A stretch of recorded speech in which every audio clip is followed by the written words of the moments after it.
Hi, I'm Dikshita. Come learn with me at Hint2Mint.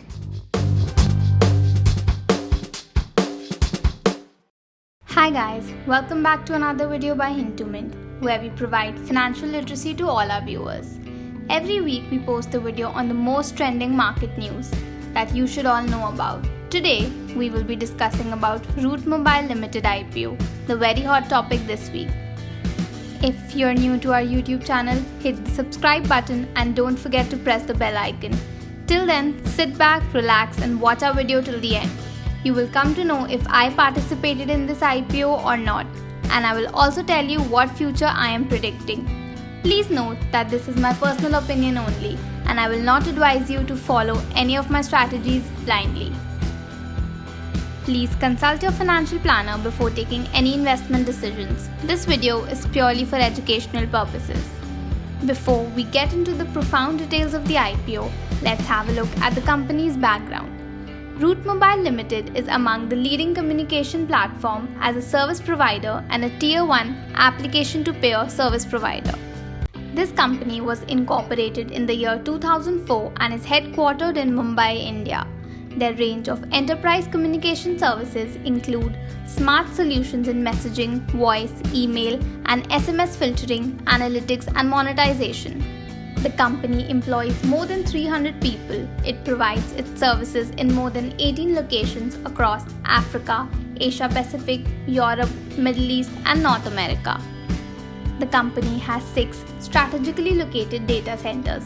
It is successfully providing its services to 30,150 plus clients as of 30th June 2020. It has access to 800 plus network operators across the globe. Route Mobile's vision is to connect the world through mobile technology, helping customers, partners, and employees prosper locally as well as globally. The company basically operates in 3 business verticals. First is enterprise. The company provides a cloud communication platform as a service to enterprises, over-the-top players, and mobile network operators around the world. Second is mobile operator. Services include SMS analytics, firewall, filtering, monetization, and hubbing solutions. And lastly, business process outsourcing, that is called BPO. The company provides a range of BPO services including client support, technological support, booking, and collection services.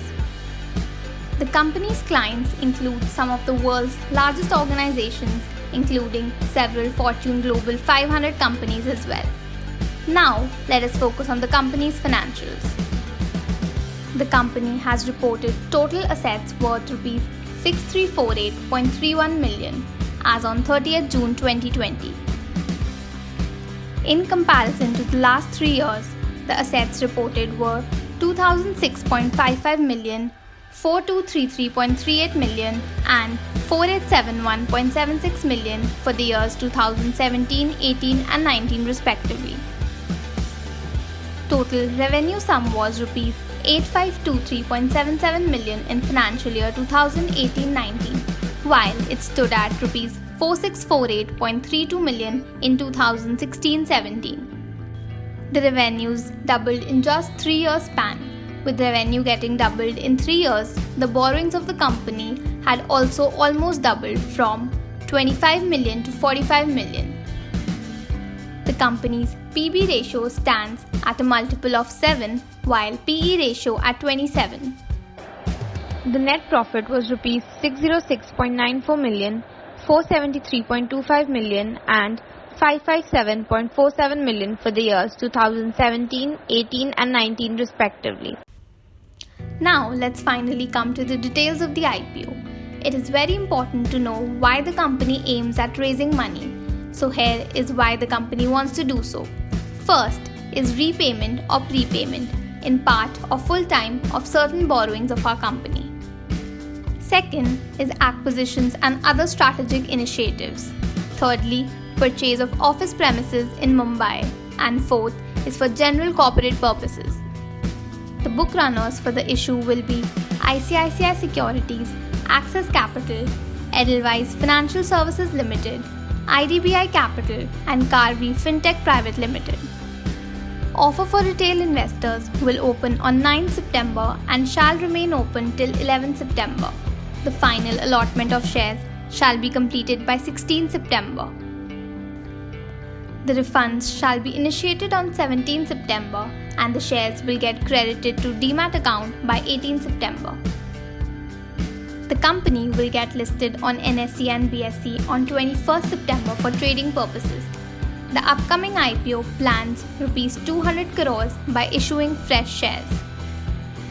However, there will also be an offer for sale by promoters and existing investors amounting to Rs 360 crore. The face value of each share is Rs 10. The price band is fixed at Rs 345.50 per share. Investors can bid on a minimum of 40 shares and in multiples of 40 thereafter. A minimum of Rs 14,000 can be invested by a retail investor while the maximum limit is Rs 1,96,000.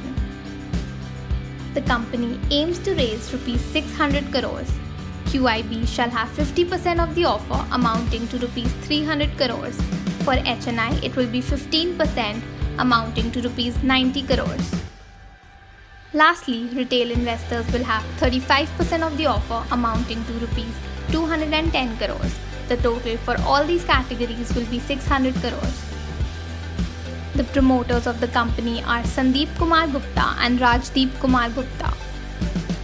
The pre-offer shareholdings are 96%, which will be 66.33% post-offer. Well, now coming to the part where I tell you what I am doing in this IPO. To be very honest, this is the first IPO where I am not filing in a very long time.